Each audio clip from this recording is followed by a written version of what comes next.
Okey ya? Okay. Okey, Mawi nampak macam perasaan bercampur baur.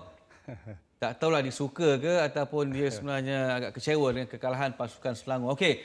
Ya. Kecewa Kak Stan Nizal, misinya nak balas dendam. Saingan Liga Super kalah dua-dua game dengan Terengganu. Ya. Kali ini di saingan Piala Malaysia, tak apa badinya masih lagi tak boleh nak tumbangkan pasukan Terengganu di gelanggang lawan. Mawi. Okey, saya setuju Akbar kerana nampaknya untuk tahun ni, season ni hanya tinggal lagi satu perlawanan timbal balik nanti nak tengok ke mana kemampuan Selangor boleh tewaskan lagi Terengganu ke tidak. Dalam liga dua perlawanan berturut-turut kalah. Kemudian kali ini malam tadi sebentar tadi pun kalah dengan saya rasa satu permainan yang bukan meyakinkan untuk pasukan Selangor boleh pergi mara atau tewaskan pasukan Terengganu sendiri. Mungkin saya nak sentuh sedikit apa yang berlaku dalam pasukan Selangor. Mungkin mereka terlampau mengharap kelibat individu seperti Padayo untuk menjaringkan gol. Ini isu semasa pasukan Selangor sendiri, Akbar. Sebab kita lihat untuk berpasukan tak ada pemain backup, pemain yang kedua, ketiga, keempat yang boleh menjaringkan atau membantu dari segi serangan. Menyebabkan mereka mencari rentak untuk menyerang dan mendapatkan gol. Berbeza dengan pasukan Terengganu yang saya anggap memiliki bukan sahaja daripada jentis serangan, daripada midfield boleh menjaringkan gol dan itu kelebihan pasukan Terengganu. Jadi bermakna, okey, Syarul setuju apabila kita mengatakan bahawa midfield pasukan Selangor tidak banyak membantu. Ifidayo, Wan Zaid Haikal, Sean Selvaraj. Yes, itu memang saya setuju. Kerana bagi saya ada satu pemain pasukan Terengganu yang mengubah orang kata konsep perlawanan pada malam ini, iaitu Desi Marcel yang menjaringkan gol pada malam ini. Bagi pengetahuan semua, bagi saya dalam statistik hantaran tepat paling banyak adalah Leandro Velasquez dalam 800 lebih dan keduanya adalah Desi Marcel. Itu menunjukkan pemain ini adalah pemain yang sangat baik di bahagian tengah.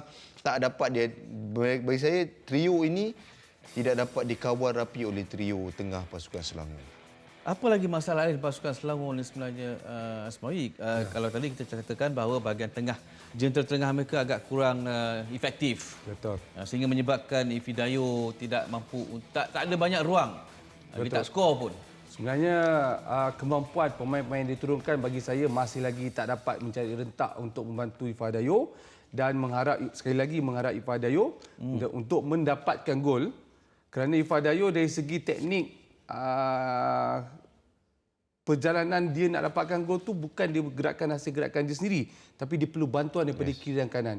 So bila Sean Silvaras tak dapat beraksi baik, Wan Zaid tak boleh hantar bola di tengah, Muhairi Ajmal pun tak dapat berfungsi menghantar bola ke tepat dan itu menyebabkan penguasaan penuh di kawasan Terengganu.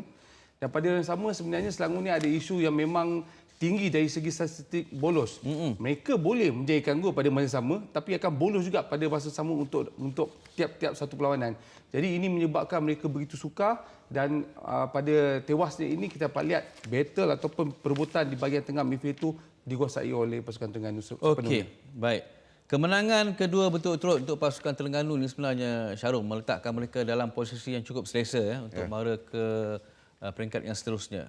Menang dalam perlawanan pertama ke atas Kuching 2-0 dan kali ini menundukkan pasukan yang saya kira Selangor ni antara pencabar lah sebenarnya yang utama dalam kumpulan mereka ini.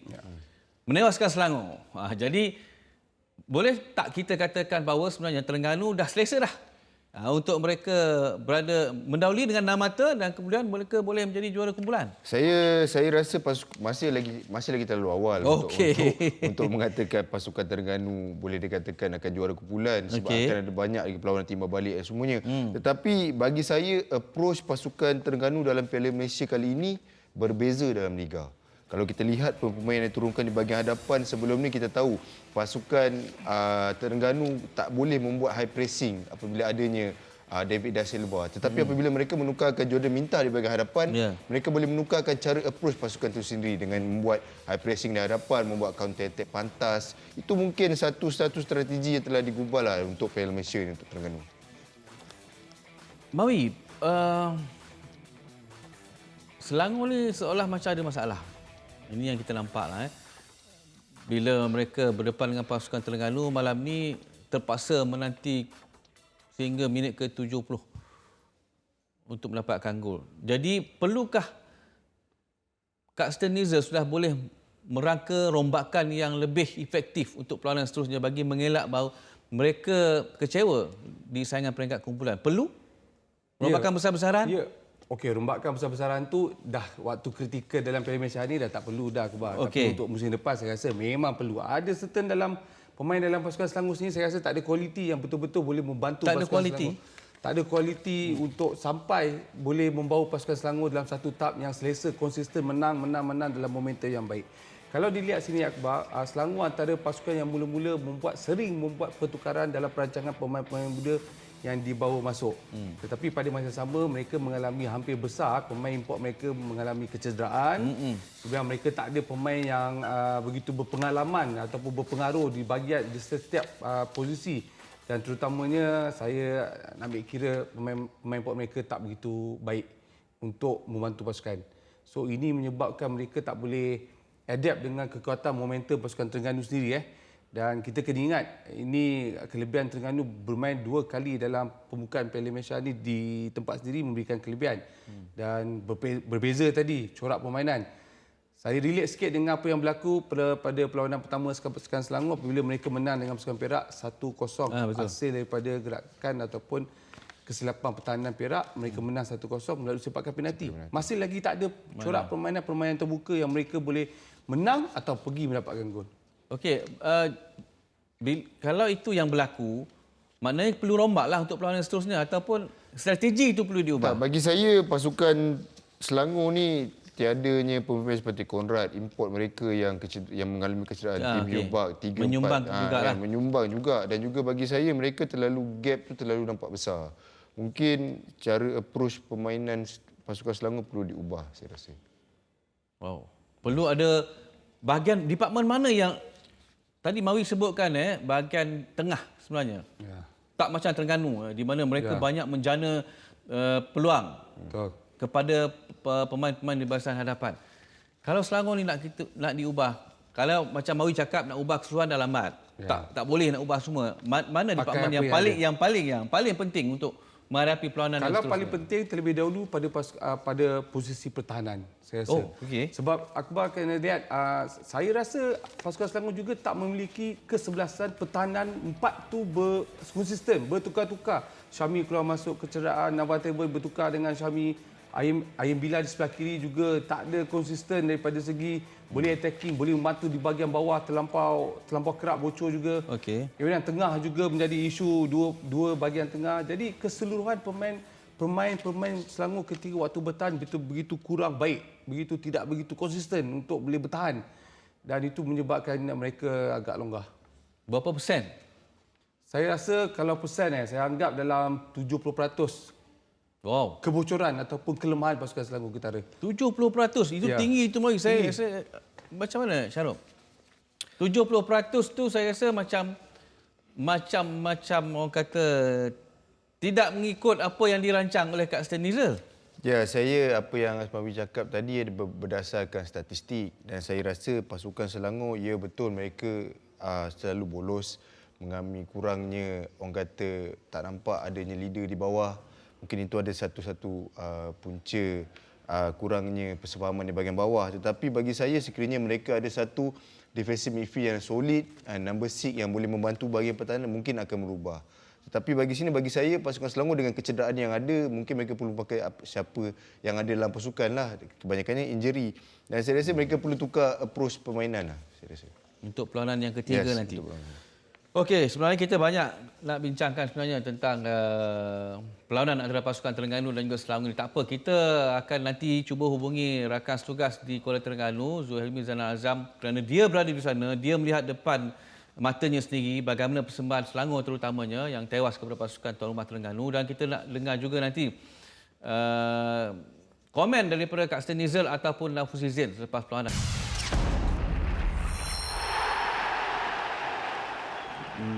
Okey, syukur untuk rezeki menang untuk Terengganu malam ni. Tapi kalau saya ingin ucap tahniah untuk dua-dua pasukan lah. Saya rasa malam ni memang game good football lah daripada dua tim, especially Terengganu lah. Saya nampak dari awal permainan sampai ke habis pasukan bermain dengan baik lah, dengan apa yang kita plan, apa yang kehendak saya sendiri sebagai coach, apa saya deliver untuk tim ni. Player dapat menunjukkan performa yang bagus selama ni. Lagipun you bertemu dengan Selangor bukannya senang, bukan senang nak main, kita tengok. Tapi apa pun Selangor pun kita tengok memang duduk baiklah, bagi saya baiklah. Cuma Terengganu pun banyak peluang, Selangor pun ada peluang macam itulah.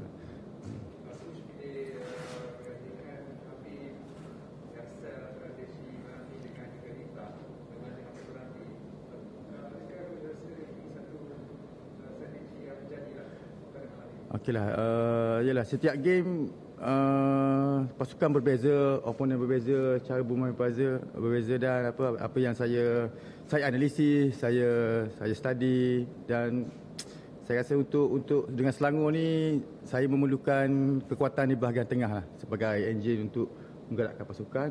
Sebab itulah saya memilih Lita, Marcel dan juga Habib tu memang sedia ada lah kan, Marcel, sebab untuk balancekan tim dari segi defending, attacking, dari segi bermain, keep the ball,